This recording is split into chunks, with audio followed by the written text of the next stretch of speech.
Պարոն վարչապետ, դուք անցած ամիս հայտարարել եք, որ մասնակցելու եք ԵԱՏՄ միջկառավարական խորհրդի նիստին, օգոստոսի 6-ից 7-ն է, կարծեմ, ձեր որոշումը ուժի մեջ է, եթե այո, ինչ օրակարգով հաշվի առնելով, որ այդ հեռախոսազրույցից հետո դուք ասացիք, որ այսինքն հաղորդագրությունը այն մասին էր, որ եղած խնդիրների ուղղությամբ քայլեր ձեռնարկելու փոխարեն ռուսական կողմը շարունակում է պնդել իր դիրքորոշումը այդ հանրաքվեի մասով, այս պայմաններում որն է լինելու հայկական կողմի օրակարգը այդ մասնակցության ժամանակ եւ նաեւ ասացիք, որ երկար զրուցել եք, ես ուզում եի նաեւ հարցնել երկաթուղու հետ կապված, արդյոք քննարկում որևէ եղել է, թե այդ թեմային չեք անդրադարձել։ Երկաթուղու հետ կապված քննարկում չի եղել, բայց երկաթուղու հետ կապված մեր դիրքորոշումը շարունակում է մնալ նույնը։ Դա մեր սեփականությունն է եւ Հայաստանի Հանրապետությունը պետք է հնարավորություն ունենա այդ երկաթուղին օգտագործել այնպես, ինչպես ինքը նպատակահարմար է գտնում։ Ես ուզում եմ շատ հստակ լինել այս հարցով, այլընտրանք չկա սրան։ Բավարար չափով, բայց ոչ անվերջ։ Այդ հարցը պետք է լուծվի։ Ես ուզում եմ շատ հստակ լինի։ Եվ ելի եմ ասում, հիմա շատ քննարկում են, փորձում են ինչ-որ բաներ, հիմնական Հայաստանի ընդդիմությունը միջայլոց բան արեք, կալուգացի օլիգարխի միջոցով, այս կթանկանա, այն կթանկանա, այն կթանկանա։ Հայաստանում էլ բաներ կա, որ անվճարը կարող է պարզվի, որ թանգանում է։ Կարող է բաներ կա, որ Հայաստանում գոյություն ունի 30 տարի անվճար, կարող է պարզվի, որ Հայաստանը կսկսի դրա համար տարեկան $2 միլիարդ ուզել։ Ասել կամ տարեկան 2 միլիարդ վարձավճար ունեցեք, կամ էլ մենք երկաթուղու մասին ակնարկի բան չկա, ես պարզ ասում եմ, որ Հայաստանի Հանրապետության սեփականությունն է դա եւ ուրիշ տարբերակ չկա։ Մենք ուզում ենք բարեկամական ձևով այդ խնդիրը լուծենք։ Բարեկամական ձևով։ Բայց նաեւ մենք այդ խնդիրը բոլոր դեպքերում պիտի լուծենք բարեկամական ձևով, բայց նաեւ էլի դե յուրե կարող է հարց ծագի, որ մենք դե յուրե որոշումներ կայացնենք։ Եթե անհամաձայնություն կա, հետո կգնանք արբիտրաժում բան կանենք, կքննարկենք։ Ինչ արած արբիտրաժի մասին հիշում եք այստեղ ինչ խոսակցություններ տեղի ունենում, որ արբիտրաժը բանը հեցի նախկին սեփականատերերը, բաները կալուգացին արբիտրաժում հաղթել է։ Երբ որ այս շենքում պարզվեց իրանք մարդուն էին, այդ մարդուն երբ որ շենքից դուրս հրավիրեցինք, արբիտրաժում ասում եք կոռուպցիա։ Բայց կոռուպցիա չի։ Իմիջիայլոց որևէ մեկը հետաքննել է այդ մարդու գործունեությունը,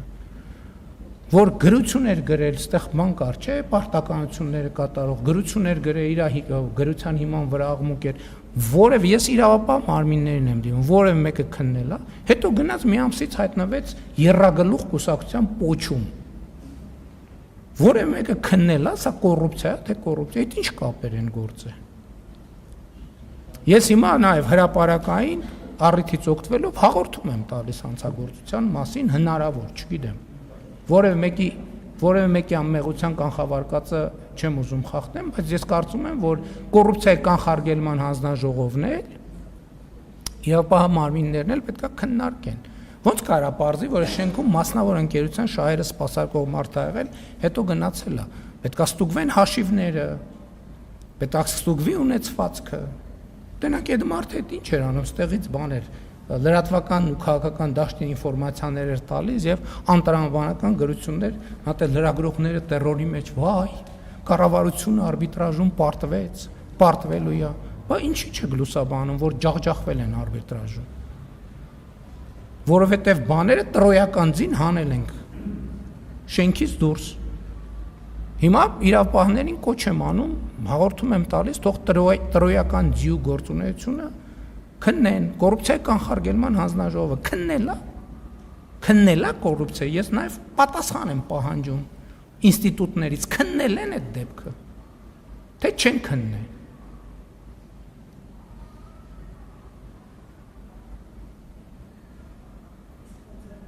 Շնորհակալություն, հաջորդ հարցն է, թե չես նույն շահերը սպասարկել, ոնց է բացել։ Այդ կառավարության դիրքորոշմանը հակասող գրություններ է գրել այդ մարդը։ Վարչապետի հանձնարարականին հակասող գրություններ է գրել այդ մարդը։ Պետք է արձակ իրավական գնահատականի, հետո գնացել է հայտնվել Եռագլուխ կուսակցության պոչի ցուցակի մեջ։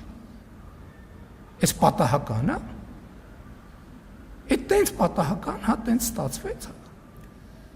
Հետո պարզվեց Եռագլուխ կուսակցության պոչը ինչ որ տեղերից ֆինանսավորում է ստանում։ Այդ պատահականությունը ոչ մեկ չի հետաքննի դա։ Նույնիսկ պետական մարմինները։ Եվ հետաքրքիր է, իրոք ես պատասխան եմ ակնկալում կոռուպցիայի կանխարգելման հանձնաժողովը այս կոնկրետ դեպքով զբաղվել է, թե չէ։ Մեր իրավապահները այս կոռուպցիայի մասին է առավոտից, դրանից ավելի լավ կոռուպցիա եք ուզում։ Ինչի մենք այդ մարդուն որտեղ գործ ենք տվել, հաշիվ ենք վերցրել, փող ենք ուզել, կաշառք ենք ուզել, ծանոթով ընդունվել գործի։ Մյուսը ո՞րն էր։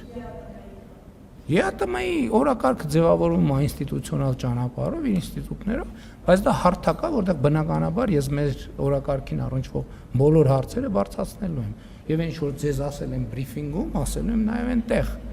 Իսկ ինչ եմ ասել ձեզ բրիֆինգում։ Ասել եմ, որ ԵԱՏՄ-ն կաթվածահար է, չի գործում ԵԱՏՄ-ն։ Եթե ԵԱՏՄ-ի պայմանագիրը չի գործում, չի գործում ԵԱՏՄ-ն։ Եվ ԵԱՏՄ-ն դե ֆակտո կաթվածահար վիճակում է եւ կաթվածահարությունը խորանալու միտումներ է ցուցաբերում։ Եւ եթե այս հարցը արագ չլուծվի, ես 100% վստահ եմ, որ Հայաստանի Հանրապետությունը այս խնդիրը հաղթահարելու է։ ԵԱՏՄ-ն չի հաղթահարելու։